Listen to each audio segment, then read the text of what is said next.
Hello everybody, my name is Luke Marr and this is Hot Mode, and today on Hot Mode we are coming to you with your Academy Gala fashion roast and review for 2023. Now if you don't know what the Academy Gala is, essentially the Academy of Motion Pictures, Motion Arts, whatever, you know, the people that do the Oscars.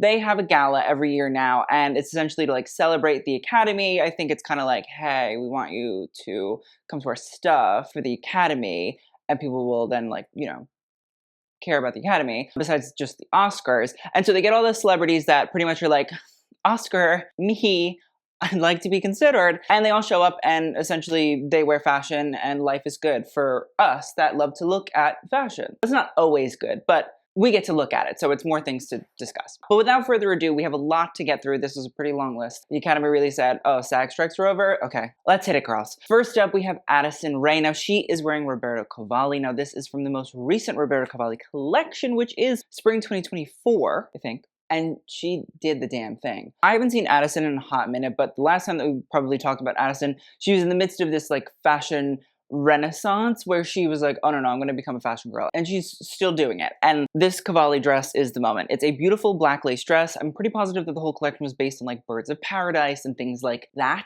And so have this gorgeous black lace dress with a plunging neckline, and it's full of feather embroidery. So it looks like it's foliage, but it's actually plumes of feathers in this beautiful black beading. And the thing that I really love about the dress is not the halter, because that I do love, but the thing that I really love is the fact that this dress tapers in at the waist in the front, and so it gives the illusion that Addison's waist is about 14 inches wide total. And it's crazy. And I think that's the smart thing about fashion that I love, is when designers, in this case Fausto Puglisi, who's a creative director of Cavalli, takes the garment and utilizes it to actually trick the viewer, trick the mind. That is fashion design to me. Listen, make a beautiful dress and a beautiful silk, and that's great, and I love that, and that's wonderful. This is thinking a little deeper. It's a little layered. It's a little nuanced. I love the fit of it. I think she looks stunning in it. I think it's a wonderfully done experience. I'm very proud of Addison Ray. Next up, we have America Ferrera, and like this makes me sad because like as an Ugly Betty stan, I thought we left that, you know, in the wardrobe department of the show. I like, this is a Chanel tweed gown, if we can call it that. And here's the thing. I think tweed is like a tough fabric to do in terms of form fitting. I don't think that the waist area is bad. I don't think that the strapless sort of neckline situation is bad. I don't even think at the hips that it fits poorly. Like, I think in that regard, it really actually all fits pretty well. Again, it's not a fabric that's really gonna like cling to the body and really help define it, I would say. It's a tough wear, especially if you want it to sort of swerve and curve, but they've done a pretty good job. And I think that the color is intriguing. You know, the colors, the white, the sort of coral, maybe the little bits of teal in there. I don't really think it's like evening wear colors, but again, okay. What I have a real true problem is when you hit the bottom of the dress and where it seems that we've added these extra panels to create this like mermaid skirt effect. I want to call it a faux mermaid skirt effect because I think that's an insult to all mermaids everywhere. It's awful. It looks like the dress, they wanted to make it a gown and they just kind of had to do a little slap boom bang, throw it in there to make it work lengthwise. It's a bad addition. I feel like we tried to get a permit to add on this addition. Permit actually never came through, but we just, instead of like checking on the permit, we just kind of slap boom banged this addition on to the rest of the dress. And I don't love it. I really don't. I think it's a bad length. I think that that slit is so awkward. You know, sometimes you have a slit and what designers and craftspeople and fashion do is they sort of add lace sort of piping to cover where you would see that seam, or they do something to make it a little bit more intriguing. This is just straight line. Like this is just a square cut at the top and then straight line down. And again, it doesn't help whatsoever in making this dress more appealing. If we had left it a cocktail dress, I wouldn't have liked it, but I would have at least said, you know what, it fits good. I'm okay with that. But the fact that it's this awful gown experience. I'm sad. It makes me sad. I don't want that for America Ferrera whatsoever. Next up, we have Angela Bassett, who's wearing Schiaparelli. It is the Schiaparelli red gown. It's a hooded sort of detailing with a full sleeve experience. So the sleeve and the ruching builds into the hood, and also right under the neckline is the ruching that also then builds into the sleeve that builds into the hood. I don't love the right under the neckline ruching draping situation. I just feel like it's a little bit, somebody sliced Angela Bassett right at the underbust, said, here are your organs, and like, I don't love that. I don't want that. I don't need that. I want better for Angela Bassett. As the rest, I think that the rest of the ruched sort of dress and skirt, it fits well. It's fine. It's cute. I just don't really understand this particular area. It's confusing. I love the idea of the hood built into the sleeve. I just think it's fun. I think it's very 80s. I think it makes sense. It's just here. We're not comprehending. I'm not getting. I want somebody to figure that out. So please and thank you. Next up, we have Awkwafina, and I saw this and I was like, oh my gosh, this Chanel look is so beautiful. I was looking and I was like, oh my gosh, I can't believe that like Chanel really pulled this out. And then I realized it's not Chanel. That's why it looks like Chanel pulled it out and made a good look. Because it's not. It's actually George Hobeika. This George Hobeika look, still love. I still think it's great. I love this little jacket. I think it's beautiful. I think it's cute. I love the fact that it has a open neckline, but it's connected by all these little strands of beads. I think it's a fun way to play on this sort of deconstructed element that I think we've been seeing in a lot of fashion recently, but do it in a really sort of heavily embellished and embroidered sort of style. It makes it a little bit more luxurious. It makes it a little bit more chic. It's a nice way to give a little bit of a flair to a jacket that could read a little bit more conservative, a little bit more old, you know, those kinds of things. Could feel a little bit like something, you know, you find in a museum. But I don't think that it reads that way because of this drop beading situation. As for the skirt, I think it's a nice skirt. I think it's a nice length. I think that the embellishment of whatever this motif is running down the front plays into what's going on the jacket, but at the same time, it doesn't sort of take too much attention away from the jacket. It lets the jacket be the centerpiece. This is a good Awkwafina look, and I don't often say that. I'm pretty positive, so I'll take it. Next up, we have Billie Eilish, who's wearing Jean-Paul Gaultier. Now, this is a skirt set, which normally Billie, I think, goes for like a skirt set kind of style sometimes on occasion. No, this is a pinstripe skirt suit. I love this length. I think it's fun. I think it's cool. I think it's different. I feel like we don't really see a lot of these skirt suit moments anymore. You know what I mean? Like, I buy a lot of them on the Real. Feels like nobody wants to wear skirt suits anymore, and that's sad. But Billie, I feel like, is making it a comeback, but it's not a short length skirt suit. It's really this floor length situation, which I think is also really cool. I think it adds this element of evening wear, which again, you normally don't get when it comes to a skirt suit. I do think that the jacket's a little bit tight here where it buttons on this double-breasted situation. It just looks a little bit taut, and I understand why it is. It's probably because of the bust, and there might not be something that we could have done about it. And the fact that I do actually like this idea. It's a different silhouette. It's not something we see a lot. I'm willing to deal with it and not hold it against her. But at the same time, like, I wish that something could have been done in the regards of making it not look so tense in this underbust region. It does look like it messes up the lapel, but I think that's actually a bra underneath. It definitely creates a little bit of tension also in the lapel, and that's the issue with a jacket that doesn't fit super duper well to the body. As for the skirt, again, I still love it. I think that it hits the floor perfectly on her. I think it's very chic. I love this brown and sort of cream pinstripe. It's really kind of off-putting and ugly, but like, I love that colorway. I think it works. I think it's cool. I think it's imaginative. And then she has a little brown silk headpiece. It's a little sort of, you know, shawl wrap around the head. I love it. Again, I think it adds a different element. It's a headpiece. We're into it. Shout out to Billie, because I think this is a very intriguing moment for her. Next up, we have Charles Melton, who's wearing Armani. It's a black suit with a black shirt underneath. It has a shawl lapel. The pants, I don't know why the pants fit like that. I just feel like they hit the top of the slip-on loafer that are crystallized. They feel a little Aldo to me. Just saying. No offense to anybody that shops at Aldo, but I had shoes like that from Aldo in 2014. I don't think they need to be brought back just yet.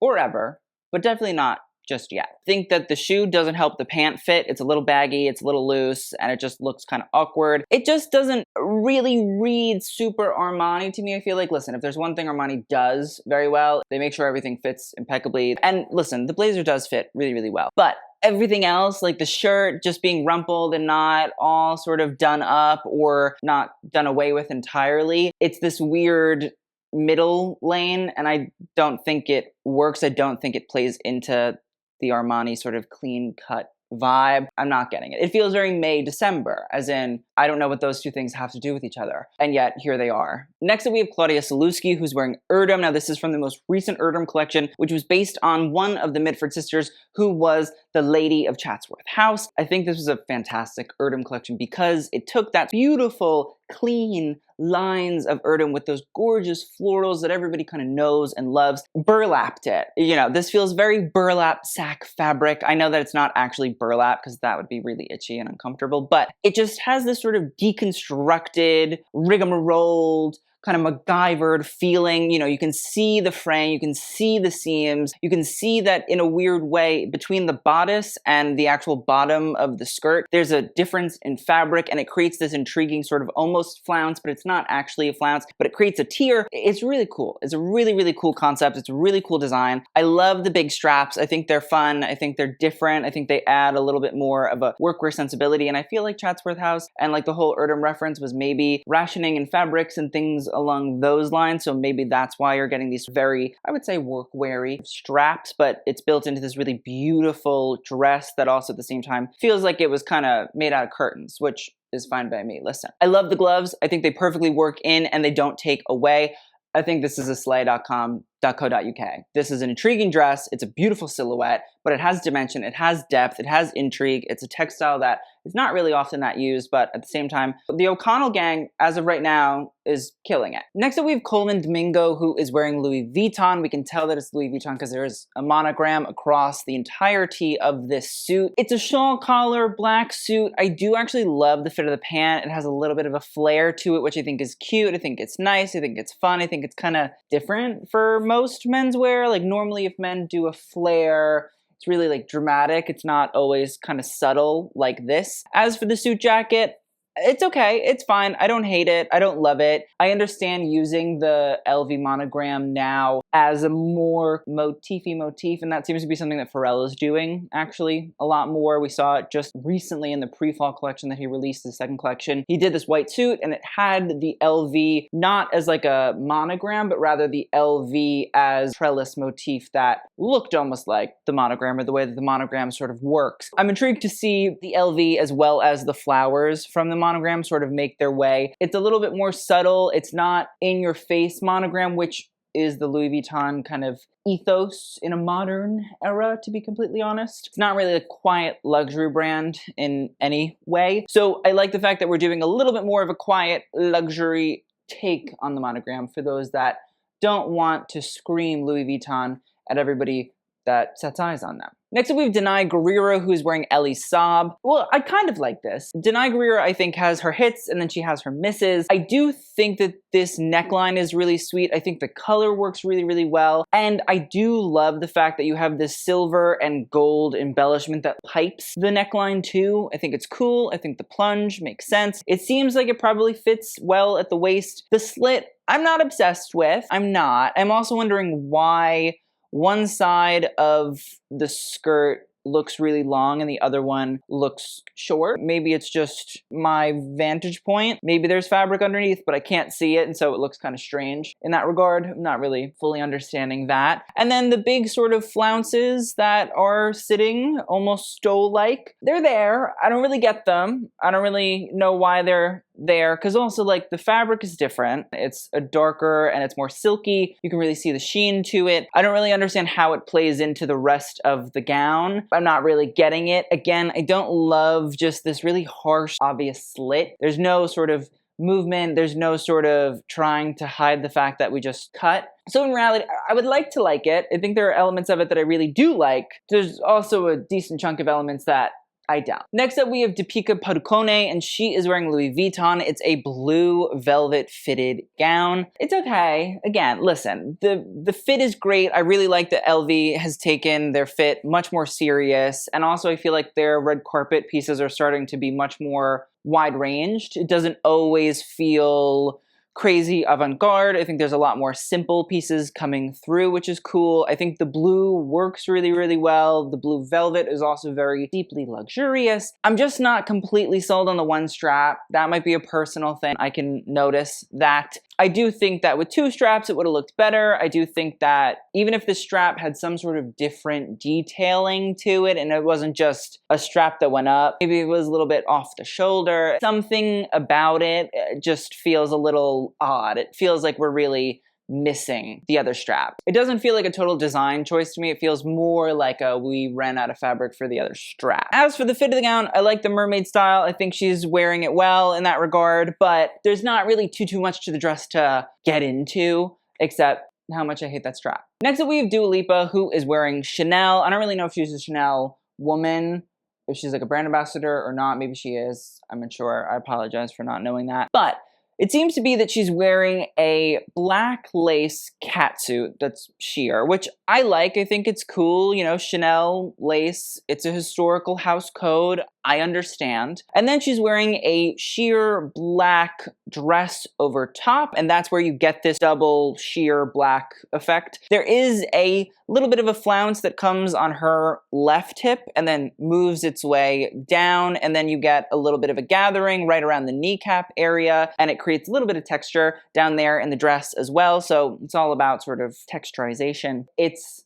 interesting, I guess. It's trying to modernize a Chanel house code from the 1930s, and I can appreciate that, but at the same time, I can only really appreciate that because I know the history of Chanel, not because I'm like, oh wow, looks great. I'm trying to rationalize. I want a little bit more excitement, and I want a little bit more intrigue. I think it's there, but is it taking me there? No, not in the slightest. Thanks, but I need more. Next up, we have Jemma Chan, who is wearing Louis Vuitton. She's a consistent LV'er. This, to me, reads very Nicolas Ghesquière, interpreting 1920s embroidery and beading, but we're doing it in more of a simple sort of dress style. It's not a jacket. It's not super duper avant-garde. I'm looking at the fringe. I'm looking at this real sort of drop stitch. That's a thing that's happening, and you know, best and worst trends video, when it comes up, prepare yourself because that will be on it. I do really, really love the actual work that went into this textile. I do think it's a really, really beautiful textile. I love the silver. I love the fact that, but I do really, really love the fact that at the bodice area and also in the sort of pelvic region, you're getting this sheer sort of diamond motif. But as soon as we hit like the mid-thigh, it becomes not sheer, but just gone. That paneling is gone, and it's just these beautiful strands of beads. And that I love. That I think is gorgeous. I think it's beautiful. It's really, really lovely. I don't love the belt. You know, I get it. I understand it. We need to sort of create some sort of tension between fittedness of the bodice and the fact that the skirt has to fall the way the skirt has to fall. But I don't think it's the worst belt that I've ever seen in my entire life either. So we're dealing with it. I'm just focusing on the textile and the fact that I love the textile. It's a beautiful textile. Kudos to them. The dress, it's letting the textile do the work. And that's okay. Next up, we have Hari Nef, who's wearing Mugler. Shout out. Fashion girlies, no, they get it. This is from the most recent Mugler collection. So you have this sheer beiged asymmetrical ruche top that I know people are gonna be like, Luke, how could you like this? But it's part of the concept, you know what I mean? And then we have a simple cutout black skirt, but what is placed underneath the black skirt is this like plexiglass hip extender piece. Now, you guys probably have seen that Mugler collection where essentially there were all fans and the models walked and the fans sort of whipped the fabric as they moved. This is from that collection. And I love the plexiglass piece. I think it's cool. I think it emphasizes Thierry Mugler's sort of 1950s silhouettes, but Casey Cadwallader is doing a little bit more of a futuristic take on that emphasis of the hips. We all know that the 1950s had that very Dior new look silhouette, and there was an emphasis of the bust, the waist, and the hip. I think that that's what we're going for here, but we're trying to make it a little bit sleeker. I do think that it's cool to have the cutouts on the skirt so that you're actually exposing the pieces of plastic rather than trying to hide them. And maybe, I don't know, if we had a little bit of a black top that had a long sort of train, that could have been cool, could have been a little bit more additive, but at the same time, I'm wondering if we're doing this sort of beige top as a way to keep the emphasis on the plexiglass hip extender. All in all, It's a fashion forward look. I'm not completely like gagged about it, but I appreciate it. I think it's a cool concept. I like that Harrier is going for it. Next up we have Jodie Turner-Smith, and she's wearing Christopher John Rogers. Yeah, love. I mean, first things first, nobody does ball gown like Christopher John Rogers. Like, he understands it. He understands the silhouette. He knows how to make a big old dress. Normally when you see a big, beautiful bouffant skirt like this, it's a strapless ball gown. It's not usually a two-piece where you have a little bit of tailoring going in on top in the bodice area. Bodice area looks to be a sleeveless vest of some sort with a quite bit of fabric that descends right past the waist and covers over the actual skirt. And I love it. I think the fact that the fabric really sort of drapes itself, it creates its own sort of aura on the skirt. So it's not just this beautiful metallic black skirt, but rather there's a layered sort of element of draping. And it's not just draping in the sense of gathering in pleats and things like that, but rather draping this fabric over top of this mountainous silhouette on the skirt. I also just love the fact that you have these different lapels. I think it's intriguing. I think it's cool. I love the fact that right at the waist you nip in, and that's the great thing about this tailoring element too, is that it gives you a little bit of wiggle room to actually sort of create an intriguing silhouette up top to really get that strict, severe, tailored moment going on. But as soon as you get to that strict, severe, tailored movement, it goes fluid. It goes full sort of movement, and it's diaphanous, and it's intriguing. And then the skirt, in and of itself, it's beautiful. To me, it's giving 19th century. To me, it's giving 18th century. It's giving old historic glamour. It's giving costume. It's giving period piece. And that I love. That I need. That I want. That I think is the moment. This, I think, is, excuse my French, a mother look. The girls don't do that.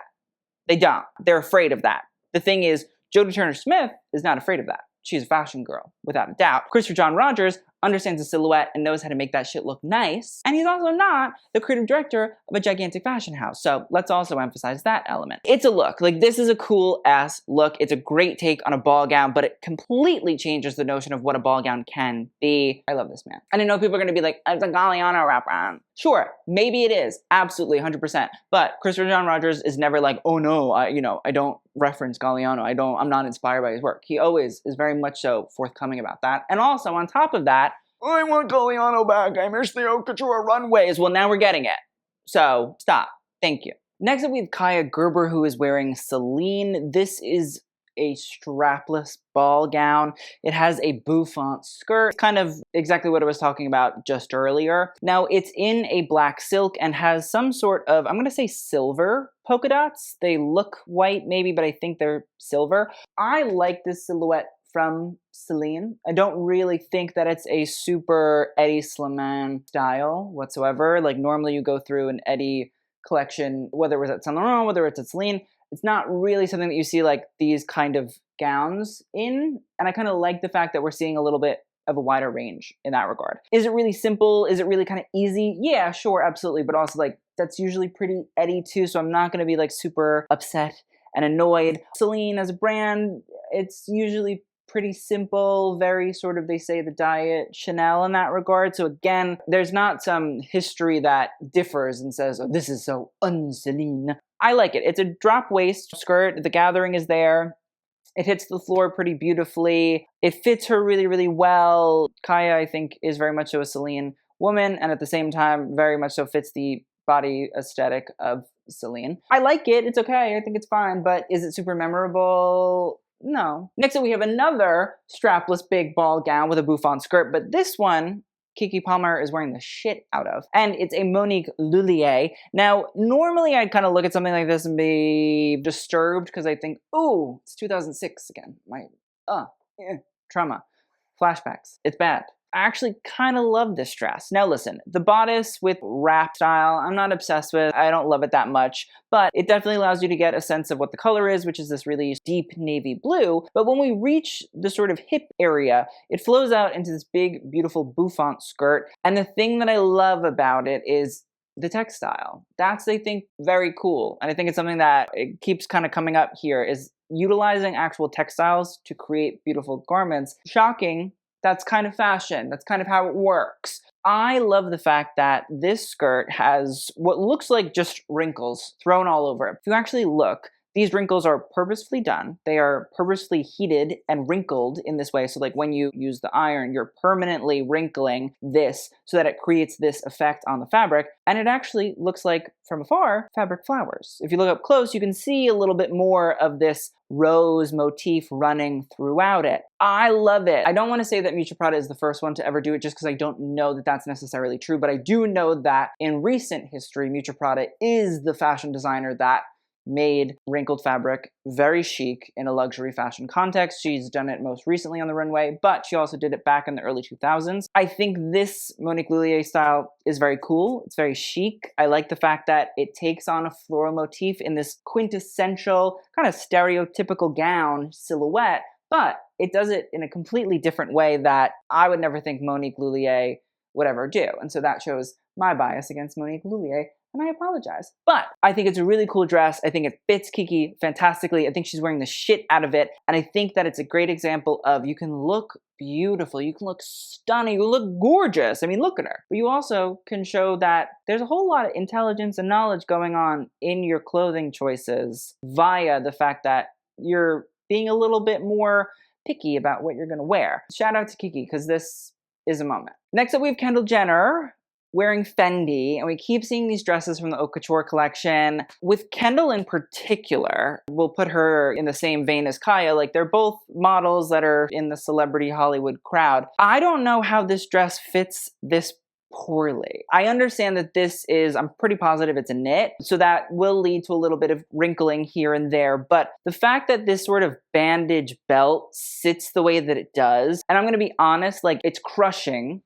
from here to here. You can even see the way that the bandage is puckering because it doesn't fit properly. And then I'm really sorry, and I never talk about people's bodies ever, ever, ever, unless the garment is actually manipulating the body. Her girls should not look like that. That's not a properly fitting garment because it would not make your boobs look like that. It's not that they're not supposed to look like that, because they could look like that, but I'm pretty positive that it's the dress that's making them look like that, and that's not supposed to happen. That's not how that's supposed to work. I don't like the fit of this dress whatsoever. I hate it. In fact, it actually makes me deeply uncomfortable. And then the rest of the dress is so blah, blah, boring. All you really have is this belt that is crushing her ribcage, and the rest of the dress just doesn't do anything. It's not exciting. It's not interesting. It's not pretty. I mean, look at the sleeves. No, please. No, no. This is a bad dress. This is actually a truly horrible, awful dress, and I don't really understand what we were thinking. Next up, we have Lakeith Stanfield, and he is wearing Saint Laurent. Not my favorite Lakeith look, to be completely honest. High bar for Lakeith. I think he's very much so a dapper gent. I don't love the pant fit on the Saint Laurent pant.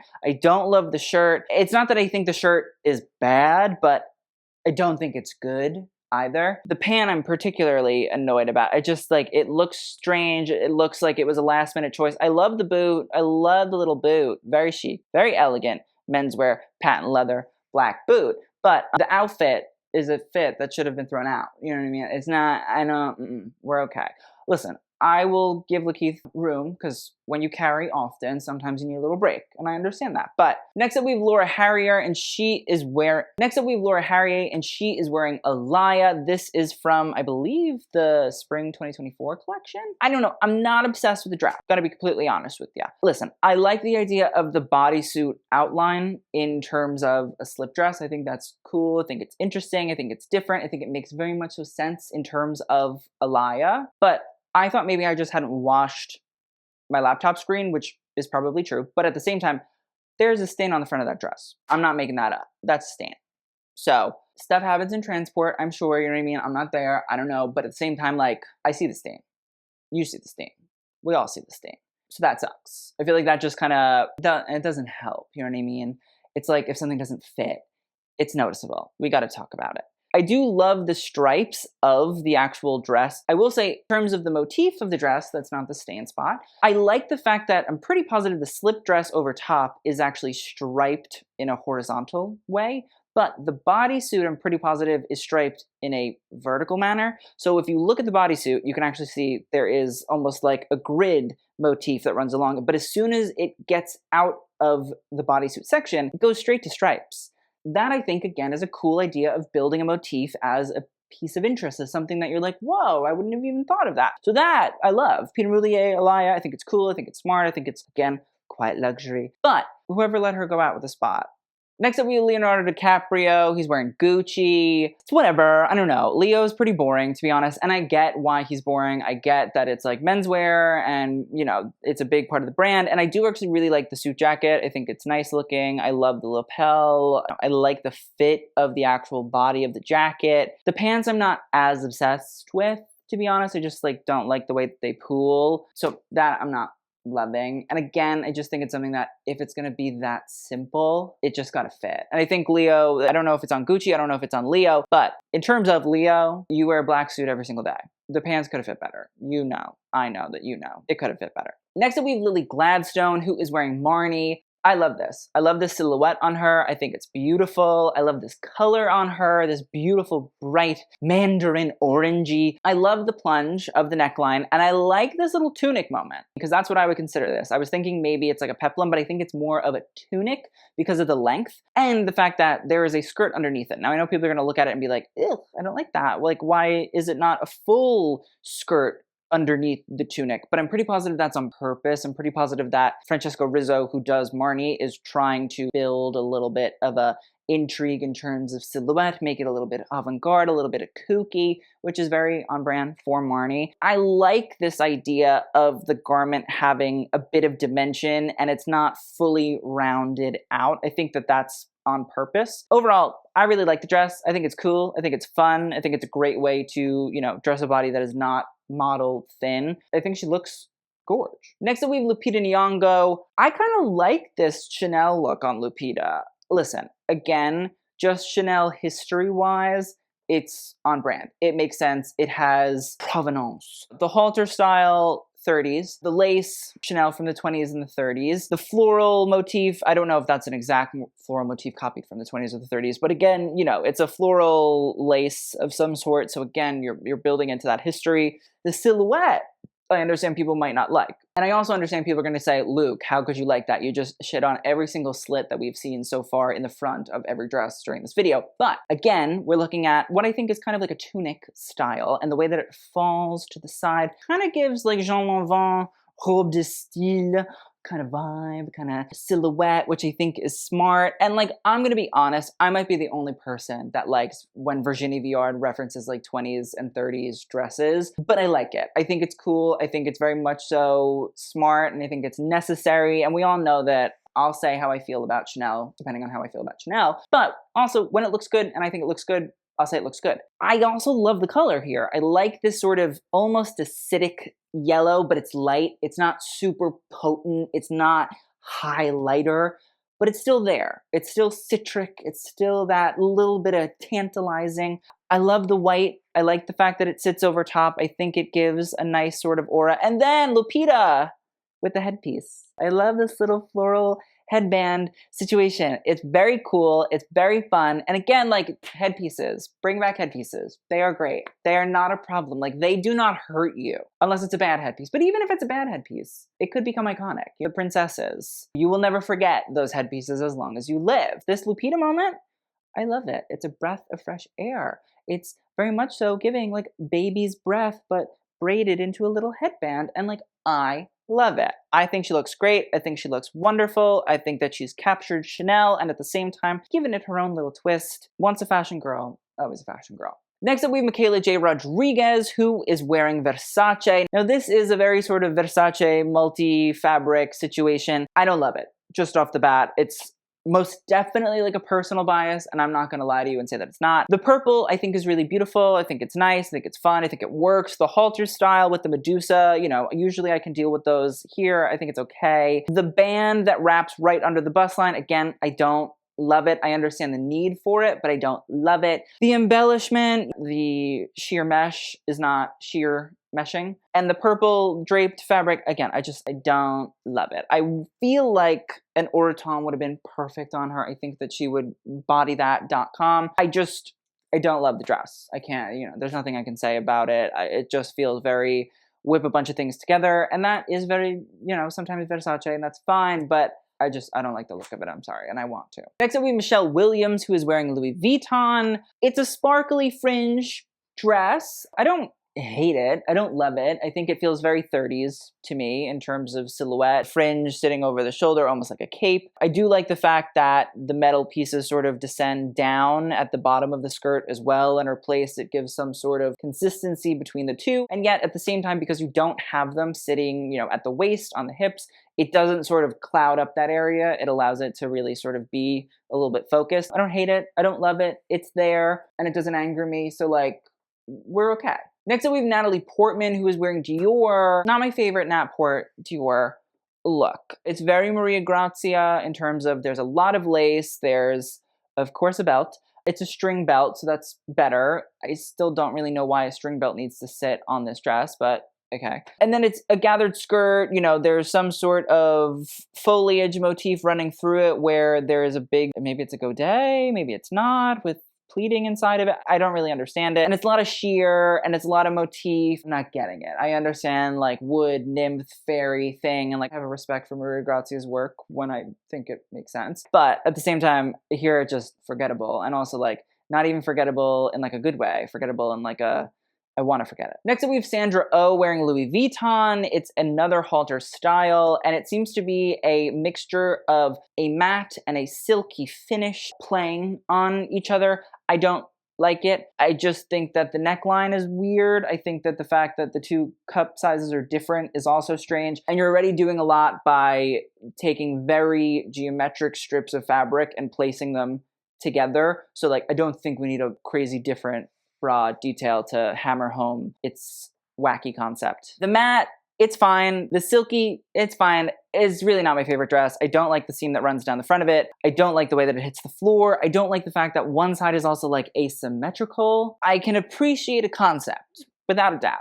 I don't have to appreciate the execution though. Next up, we have Saoirse Ronan, who's also wearing Louis Vuitton. Now, this, I think, is a great way of playing on texture. It works. You have a little bit of a bandeau crop top that is literally gathered, it's just a gathered bandeau, and I think it's cool. We can see above that there is a bit of sheer mesh, and that's what's holding it up. But the great thing is the sheer mesh is really not noticeable from afar, so I think that's a great moment for LV. That's what you want. That's what you need. Also, there's a high-waisted gathered skirt, which I think, again, plays into this idea of texture, this idea of ridges in the fabric, crests and troughs and all that jazz. And I think it's cool. I think it's smart. You have this idea of Nicolas Ghesquière expanding details, fine details in garments or on leather goods, which is something he's been playing with. And here you're seeing that expanded in the crop top, but at the same time you're seeing it in its normal size, less exaggerated in the skirt below. I think it's a cool dichotomy, and I think it's a really great way of bringing his runway styles into a red carpet arena where it's a little bit more digestible to a mainstream audience that isn't trying to see where he is, because usually he's 10 years ahead of everybody else. And I think that it's smart. I think it's needed. I think it's necessary. It dumbs down the concept a little bit, but at the same time, that's kind of what we need to do. We need to meet in the middle. And in reality, I think he's doing a very good job here of meeting everybody in the middle. Next up, we have Selena Gomez, who is wearing Valentino. Now, it's pretty much a strapless black dress, and what we've placed on top of it is a silver floral 3D little collar and also off-the-shoulder strap situation that attaches somewhere to the neckline. I like the idea of it, you know what I mean? I think the fit of it is pretty good. I really genuinely do. I think it works. I think it makes sense. I normally think that Selena in Valentino works really well. I think that they both pair together. I think it lets Selena be a little bit more avant. And at the same time, I think that she can also let it be a little bit classic. And I think this is a good example of that. She looks gorge. And at the same time, it's a little futuristic, it's a little conceptual, it's a little out there. As for the gloves, I think they're okay. I'm looking and I'm seeing that they're different, color slightly, that, they're both black, but they're different shades of black. And so I'm just, I'm not obsessed. I do think the fact that we put the ring and the beautiful little bangle bracelet thing over top of the gloves is cool. I think it's smart. I think it shows off the silver, plays off the silver. I think it makes sense. I think it's good. Next up, we have Teyana Taylor, who is wearing Versace. Now, this is the Versace moment I want. This is some sort of crystallized striped dress, but it's also partially sheer. I think it's cool. I think it's beautiful. I think it's lovely. I think that it fits in with the Versace aesthetic of sparkle and drama and seductive and sexy. But at the same time, it feels a little bit chill. It's not too crazy. It's not too out there. It's not too sexy. It covers the body, but at the same time, it still shows off curved swerves and a little bit of leg. I'm happy with it. I think she looks nice. Next up, we have Tracee Ellis Ross, who is wearing Richard Quinn. Now, this is kind of like quintessential Quinn silhouette. It's this really sharp sort of 80s shoulder, and then it's a full-length gown, but we can see that it is covered in white flowers that I feel like probably were laser cut or something like that, pushed and pressed and embellished onto the dress, and there are gold little crystals that sit in the center of each of the flowers. The one thing I'm not obsessed with is the ribbon belt. I understand that it's probably there to create a little bit of space for the waist, but I just think with this silhouette in particular, I don't think it's needed in a weird way. I think that it falling straight down kind of makes sense. I think it's meant to be a little geometric. It's meant to be a little bit bulky in terms of silhouette. It's meant to not fit and flare. I don't really understand the styling choice there. I also don't understand the green bag, but I think the green bag, at least you could kind of play into a floral situation. The ribbon belt, I don't love. From the waist up, I really do like it. And from the waist down, I also really like it. I think it works. I think it's cool. I think it's very fashion, which is Tracee. I just don't get the belt. And finally, we have Zoe Kravitz, who is wearing Saint Laurent. I don't know why we want the seam. I don't really understand the seam. I don't get it. I really don't. I get that it's probably necessary, but I don't get why it has to run down the front of the whole dress and be the mainstay experience. And then on top of it, the dress, I know it's Saint Laurent, so I know it's really simple, and I get that that's Anthony, but at the same time, I just don't really understand what they're supposed to love about it. Also, looking at the way that it hits the floor and the hem, it's beautifully done, but I don't want to see the hem like that. I don't know. I don't get it. I'm not really understanding. It's just a confusing dress to me. So that is the end of this Academy Gala 2023 Red Carpet Fashion Roast and Review. Let's talk about best and worst. Best, I'm giving Addison Ray. I'm giving to Jodie Turner-Smith. I'm giving to Keke Palmer. I'm going to give to Claudia Saluki. I'll give to Selena. I think that was really a hot moment. And Lupita. Honorable mention, Lily Gladstone. As for worst, let's get into it. Kendall Jenner in the Fendi, still not understanding. Zoe Kravitz, Sandra Oh, Michaela J. Rodriguez, Laura Harrier because of the stain. Oh, and America Ferrera. That should have been first. But I hope you guys enjoyed. Please let me know what you thought of all the looks in the comments down below. I will see you guys in the next video, and TTY out.